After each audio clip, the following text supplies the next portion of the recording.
Welcome back, brothers and sisters. I am Braden. This is Langley Outdoors Academy, the place where we not only talk about what's going on in the gun world, but also how we're going to fix it together. And the content that I'm going to walk you through this morning on Sunday is something that occurred to me last night when I was ruminating on all the moves that the gun controllers have made recently, particularly around the executive bureaucratic state. And I want to show you how they've set themselves up for ultimate defeat if one thing happens.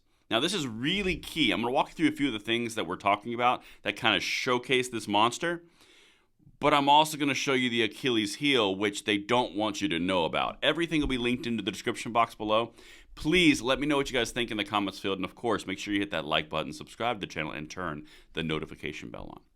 Now, the content today is made possible by American Hartford Gold. I'm going to say a quick word and show you a snippet of a conversation I had with the president around how gold can be applied to the modern era. I'm going to say a quick thing about that, and then we're going to hit it.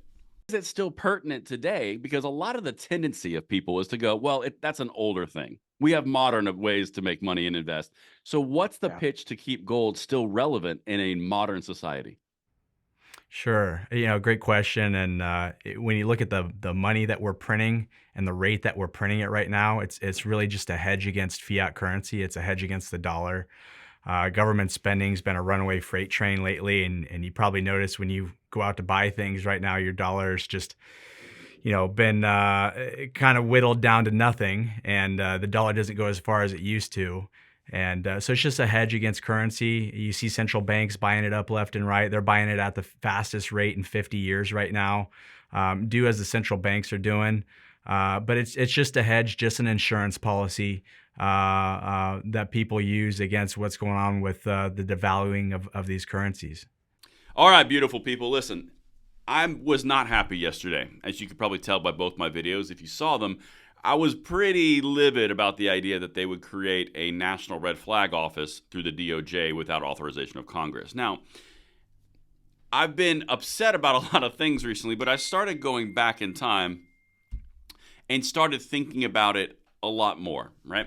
So when we first started talking about the Biden administration and the assault on gun rights, which we knew was going to come, the entire administration, of which we are culminating right now, I said something to you guys that I remember distinctly saying. They only have been allocated to the executive bureaucratic state.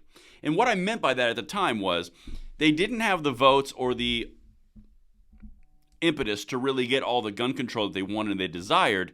So they were going to have to lean heavily on the executive bureaucratic state through like the agencies, ATF, DOJ, things of that nature. Now, it turns out in hindsight 2020, retrospect, we were dead on.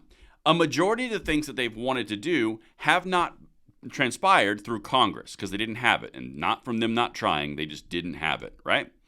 So now what that's led them to is the overuse of executive bureaucratic power, which is the ultimate Achilles heel for the entire machine that they built. Let me show you at a high level what they've built, and then I'm going to show you how it can be defeated literally with the signing of a pen, all right?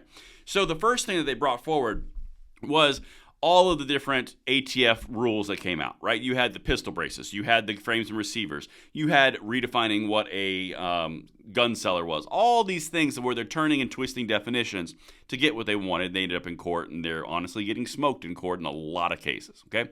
That's the first thing that they went. That's the direction that they went down. Now, they're starting to incorporate different outside gun control apparatus into the executive bureaucracies under the White House. Office of Gun Violence Prevention is a great example. So you see the Office of Gun Violence Prevention being staffed by gun control directors and advocates. And then you've got these things that are coming out right here through the DOJ, like we talked about yesterday when we were talking about how they're breaking out the National Flag Authorization Center, basically saying, hey, we're going to help extreme risk protection orders permeate throughout the entire land. The big problem that they don't want you to know about all of these things, and that's what we're going to hit right now, is they don't want you to know that all of those things can be undermined and completely ripped out from the root in its entirety with the signing of one executive order from a new president. From Congress looking and defunding the entire operation. From representatives getting involved in preventing it from happening. The congressional legislative side of this has a lot of ability to curtail this. You saw this happen with the free speech Ministry of Truth thing that they tried to push out 2 years ago with the woman who was running around singing Mary Poppins. Now, you've got an election coming up. You get the right president in there, fill-in president here, beep, and they can rip out the entire apparatus that they spent 4 years building and installing and putting this Frankenstein together in one fell swoop, completely ripped out. It's like it never happened. You've got to be politically involved, because if you are politically involved, more so than the left, who has openly said they are exhausted and they are crisis fatigued, we've covered on this channel, you have the ability to undermine 4 years of extreme gun control push in 1 day, in 1 hour, in one signature. All of this can be completely destroyed if the outcomes in this coming November are what we want them to be. Again, fill in candidate here. But the bottom line is, if you get rid of Biden and the Biden administration, the source of power of which you've put them in a box where they can only utilize the executive bureaucratic state is going to be switched in the opposite direction if the right people are there, and the entire thing can be ripped from the root out, and we will not see it again and not deal with it again until we have another leftist psychopathic administration against our rights. The reason that I'm hitting this is, understand, while all the executive bureaucratic overreach is horrible, it's really, really bad. But you've also got the SCOTUS coming in and looking at Chevron deference, of which most of these interpretations are built upon.